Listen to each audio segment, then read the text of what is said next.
মুসারে আল্লাহরে জিগাইবানি, আমি গরিব মানুষ, আমি ভালো কিছু কিনতে পারি না, ছেলে মেয়েকে ভালো কিছু খাওয়াইতে পারি না, ভাঙ্গা ঘর, এত গরিব, ভালো করে ঘর বানাইতে পারি না।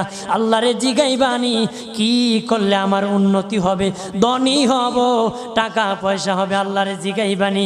আল্লাহ মুসা নবী কই ঠিক আছে, আল্লাহরে জিগাইব তুমি কেমনে ধনী হইবা। আল্লাহ নবী মুসা নবী তিন রাস্তার মোড়ে যা দেখে একটা লোক বসে আছে, তার দুই হাত নাই, দুই পা নাই, দুই হাত নাই, দুই পা নাই। ওই লোক ডাক দিয়া কয়, মুসা রে, জীবনে কোনোদিন নিজে হাঁটতে পারি নাই, নিজ হাতে খেতে পারি নাই, কেউ খাওয়াইলে খাই, নতুবা উপবাস থাকি, বৃষ্টি আসলে ভিজি, সেখানে আমি আবার